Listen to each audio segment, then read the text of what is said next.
Christ au secours des sans-abri. Il y a partout dans le monde des gens qui ont tout perdu et qui vivent dans la rue. Ils mendient leur pain et dorment parfois sous des ponts ou des abris de fortune. L'hiver a déjà commencé dans certaines régions du monde. C'est une terrible saison, surtout pour les sans-abri. Quoi qu'on pense de ces gens, c'est quand même choquant de voir des êtres faits à l'image de Dieu vivre ainsi. Ce qui est cependant beaucoup plus choquant, c'est que personne ne semble prêter attention aux avertissements qui sont écrits sur les pancartes de ces sans-logis, car ce qu'elles disent en réalité, c'est repentez-vous et convertissez-vous pendant qu'il est encore temps.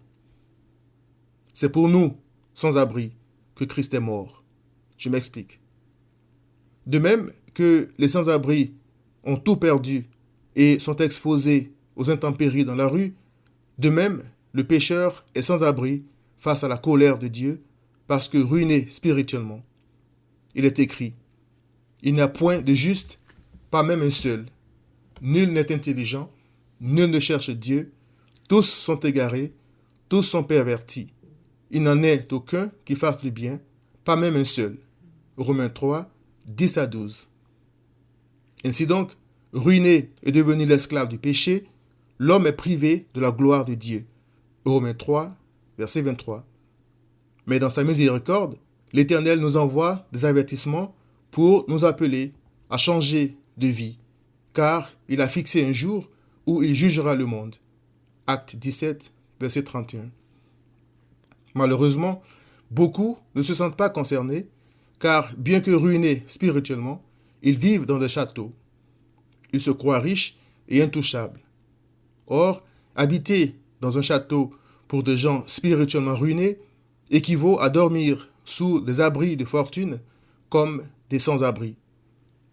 À des égarés qui se croyaient riches, Christ a dit, « Parce que tu dis, je suis riche, je me suis enrichi et je n'ai besoin de rien, et parce que tu ne sais pas que tu es malheureux, misérable, pauvre, aveugle et nu, je te conseille d'acheter de moi de l'or éprouvé par le feu, afin que tu deviennes riche, et des vêtements blancs, afin que tu sois vêtu, et que la honte de ta nudité ne paraisse pas, et un collier pour oindre tes yeux, afin que tu vois. » Apocalypse 3, 17 à 18.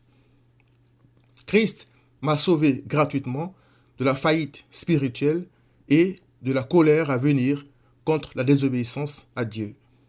En lui, j'ai trouvé un abri sûr.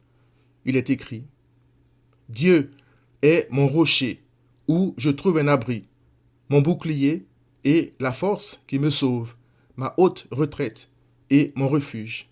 Ô mon sauveur, tu me garantis de la violence. » 2 Samuel 22, verset 3. Tandis que l'homme rebelle entoure son château de caméras et d'agents de sécurité pour essayer de dormir en paix, l'homme qui met sa confiance en Christ peut dire « Je me couche et je m'endors en paix, car toi seul, ô Éternel, tu me donnes la sécurité dans ma demeure. » Psaume 4, verset 8. Toutes les saisons que l'Éternel fait alterner, Daniel 2, 21, sont toujours porteuses d'un seul et même message. « Revenez, enfants rebelles, dit l'Éternel, car je suis votre maître. » Jérémie 3, verset 14. Chers amis, ne méprisons pas la bonté et la patience de Dieu envers nous. Si nous ne dormons pas tous sous des ponts, si Dieu est patient envers toi et moi, c'est pour nous pousser à la repentance. Romains 2, versets 3 à 4. Pense à tous ces gens qui dorment dans la rue. Repens-toi, viens à Christ.